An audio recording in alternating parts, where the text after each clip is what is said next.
प्यारे साथियों नमस्कार। आप सभी को इस प्यारे सा परिवार सब ऑनलाइन क्लासेस में स्वागत है। तो आज जो है इस वीडियो के माध्यम से हम साइंस के सिलेबस को समझेंगे और देखेंगे कि हमारे साइंस में जो है क्या सब सिलेबस है और हमारे बोर्ड एग्जाम में साइंस का जो है क्या एग्जाम पैटर्न होता है और किस प्रकार जो है प्रश्न पूछे जाते हैं और कितना मार्क्स से किस प्रश्न के लिए मिलते हैं वो भी समझेंगे और समझेंगे कि हमको साइंस में क्या क्या पढ़ना होता है, वो सभी बात को जो है देखेंगे। तो चलिए बिना देर किए हुए इसको हम स्टार्ट करते हैं, वीडियो को देखते हैं कैसा है।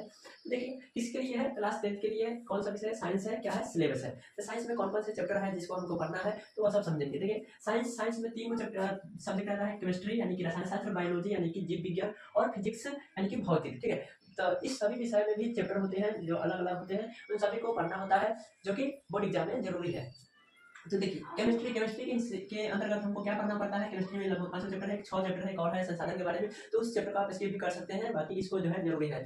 तो देखिए कैसा है, केमिस्ट्री में पहला चैप्टर है रासायनिक अभिक्रियाएं एवं समीकरण। यानी कि रासायनिक अभिक्रिया को समझना होगा कि यानी कि रासायनिक अभिक्रिया होता है जिसमें कि कोई पदार्थ आपस में मिलकर जो है नए पदार्थ का निर्माण करता है, उसे रासायनिक अभिक्रिया कहते हैं। तो इसमें समझना होगा रासायनिक अभिक्रिया यानी कि पदार्थ का मेल से क्या होता है, यानी कि दूसरे पदार्थ का निर्माण होता है वो और उसका रासायनिक सूत्र। ठीक है, जैसे कि मान लीजिए कि हम कहेंगे कि ऑक्सीजन, हाइड्रोजन और ऑक्सीजन मिलकर जो है जल बनाता है, इसका रासायनिक सूत्र क्या होगा, हाइड्रोजन के H2 और ऑक्सीजन को, यानी कि इस प्रकार उसका सूत्र भी पढ़ना पड़ता है और अभिक्रिया भी इस चैप्टर में, रासायनिक अभिक्रिया एवं समीकरण में। उसके बाद आता है अम्ल क्षार और लवण। इसमें अम्ल के बारे में, क्षार के बारे में, लवण के बारे में पढ़ाया जाता है और पढ़िएगा आप लोग। चलिए उसके बाद क्या है, धातु और अधातु।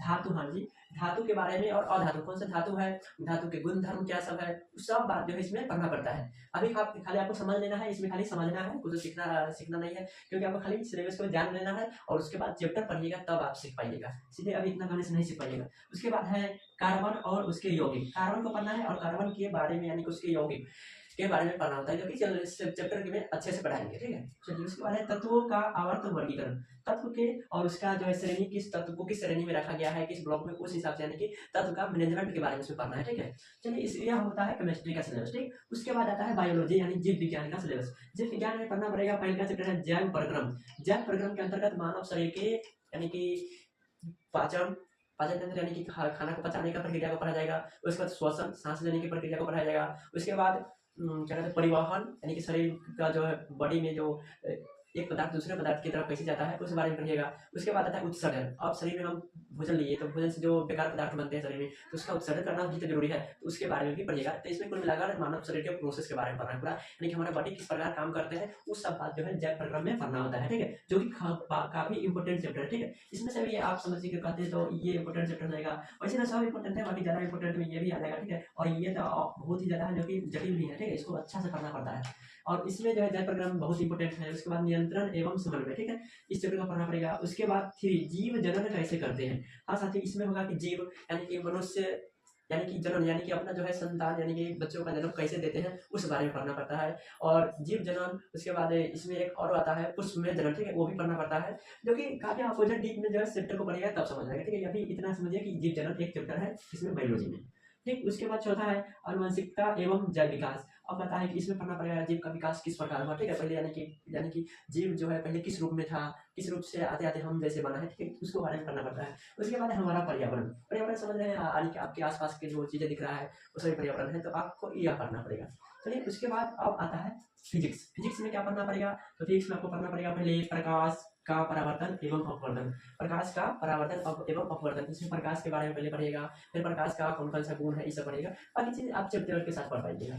उसके बाद क्या है, मानव नेत्र तथा रंग बिरंग संसार। हाँ, इसमें क्या है, मानव नेत्र, हमारी जो आंख, नेत्र मतलब आंख। ठीक है, आंख के बारे में पूरा इसका चित्र के साथ वर्णन समझिएगा कि आपको जो है देखने का प्रक्रिया किस प्रकार संपन्न होती है, आप किसी वस्तु को कैसे देख पाते हैं, वो बात जो है इसमें पढ़ना है, मानव नेत्र तथा रंग बिरंग संसार। ठीक, उसके बाद आता है विद्युत धारा। विद्युत धारा यानी कि बिजली यानी कि विद्युत के बारे में पढ़ना होगा, करंट के बारे में। ठीक है, उसके बाद क्या आता है, विद्युत धारा के चुंबकीय प्रभाव। इसमें क्या है कि इसमें आपको खास मोटर और जनित्र यानी कि जनरेटर के बारे में पढ़ना पड़ता है। उसके बाद क्या है, ऊर्जा के स्रोत, यानी कि हमको जो ऊर्जा मिलता है किस किस चीजों से ऊर्जा मिलता है वही बात है। इसमें मिला जुला के आपको कहते हैं इसमें कौन सा ये चैप्टर बहुत ही खास है। ठीक है, और ये भी समझिए खास है, मान लीजिए तो सब इसमें से एक ही टॉपिक आता है मानव नेत्र, जो भी बहुत इंपॉर्टेंट होता है, और कुछ और प्रश्न होते हैं इसमें, जैसे कि क्या होता है कि टायर के इंपोर्टेंट में आते हैं, किसी वस्तु का प्रतिनिधि के रिटर्न, यानी कि बहुत चैप्टर पढ़ेगा तब समझ में। इसमें भी इंपोर्टेंट द्विगुत्री प्रश्न बहुत अच्छा बनते हैं। उसके बाद विद्युत धारा में भी एक दो द्विगुत्री बहुत ही अच्छा बनते हैं। ठीक है, तो चलिए यही सब था, सिलेबस था। अब इसके बाद अब आपको समझना होगा कि हमारे एग्जाम में एग्जाम यानी कि बोर्ड एग्जाम में एग्जाम का पैटर्न क्या होता है, हमारा जो है प्रश्न किस प्रकार पूछे जाएंगे, किस प्रकार यानी कि लघुत्तरी दीर्घोत्तरी कितना लघुत्तरी पूछे जाएंगे, कितना दीर्घोत्तरी पर पूछे जाएंगे और कितना ऑब्जेक्टिव होगा उसको भी देखेंगे। तो इसको साफ कर लेते हैं, फिर आपको एग्जाम पैटर्न समझ आप देते हैं, उसके बाद आसानी से आप अपना पढ़ाई कंटिन्यू कर पाइएगा। तो अब एग्जाम पैटर्न भी समझ लीजिए, एग्जाम पैटर्न किस प्रकार रहेगा। देखिए इसमें होगा कि 100 नंबर का एग्जाम होगा साइंस में, जिसमें 100 नंबर पूरा यहाँ आएगा। यहाँ से क्या होगा कि आपको 20 नंबर जो है प्रैक्टिकल के लिए हट जाएगा, यानी कि आपको 20 नंबर का हो जाएगा प्रैक्टिकल का एग्जाम, जो कि आपके हाई स्कूल में हो जाएगा। ठीक, वहाँ आपको प्रैक्टिकल में तीनों विषय का आता है, यानी कि वो प्रैक्टिकल कॉपी आता है जिसमें तीनों विषय का लिख दिया जाता है और प्रैक्टिकल जमा कर दिया जाएगा आपका हाई स्कूल में, जहाँ से आपको 18 में लगभग मतलब 20 में 18 19 अच्छा आप स्कूल में प्रेजेंटेशन आपको अच्छा होगा तो आपका अच्छा नंबर मिल जाएगा। यहाँ से मान लीजिए 18 19 20 आइए जाएगा। ठीक है, प्रैक्टिकल ये अलग हो गया। अब बचेगा आपको एग्जाम 80 नंबर का, टोटल अब 80 नंबर का एग्जाम होगा जो कि आपको बिहार बोर्ड द्वारा लिया जाएगा, जिसके लिए आपका सेंटर पड़ेगा दूसरा जगह, तो दूसरा जगह जाकर आप एग्जाम दीजिएगा 80 नंबर की। इसमें क्या होगा कि 80 नंबर में बटा जाएगा दो भाग में, पहले आपका ऑब्जेक्टिव हो जाएगा 40 नंबर के, जो कि तीनों में से मिलाकर आएगा। ठीक है, जैसे फिजिक्स केमिस्ट्री बायोलॉजी तीनों में से मिलाकर 40 नंबर का ऑब्जेक्टिव हो जाएगा और तीनों में से मिलाकर 40 नंबर का सब्जेक्टिव हो जाएगा। तो सब्जेक्टिव किस रूप में रहेगा, सब्जेक्टिव शॉर्ट क्वेश्चन आंसर और लॉन्ग क्वेश्चन आंसर। शॉर्ट यानी कि लघुत्तरी और लॉन्ग मतलब दीर्घोत्तरी। ठीक है, दो पार्ट में रहेगा। तो इसमें क्या होगा कि देखिए केमिस्ट्री बायोलॉजी फिजिक्स इस सभी में 8-8 प्रश्न रहेंगे, जिनमें से देखिए 8 में से 4 बनाना होगा। ठीक है, और प्रत्येक के लिए 2 अंक मिलेंगे, यानी कि 8 गो में से 4 गो बनाइए, जिसके लिए 2-2 नंबर मिलेगा, 4 गुना 8 नंबर हो गया केमिस्ट्री के लघुत्तरी से। फिर बायोलॉजी में 8 गो रहेगा, जिसमें से 4 गो बनाना है और सब के लिए 2-2 नंबर मिलेगा, तो 4 गुना 8 नंबर हो जाएगा आपको बायोलॉजी से। और फिजिक्स में भी 8 गो रहेगा, जिसमें से 4 गो बनाना है और चारों के लिए 2-2 अंक मिलेगा, तो आपको मिल जाएगा 8, यानी कि इस सब मिलाकर 8 24 नंबर हो जाएगा short question answer. Short question answer से 24 अंक। और उसके बाद दीर्घोत्तरी में क्या होगा, केमिस्ट्री बायोलॉजी में केमिस्ट्री में 2 रहेगा, जिसमें से 1 बनाना होगा और आपको 1 के लिए 5 अंक मिलेगा, तो टोटल मिलाकर 5 अंक का हो जाएगा केमिस्ट्री में। बायोलॉजी में भी 2 में से 1 ही बनाए, यानी कि आपको 2 प्रश्न दिया जाएगा, जिसमें से एगो बना लेना है, एगो छोड़ देना है, जो आपको लगे कि हम ये वाला बना सकते हैं अच्छा से उसी को बनाइएगा।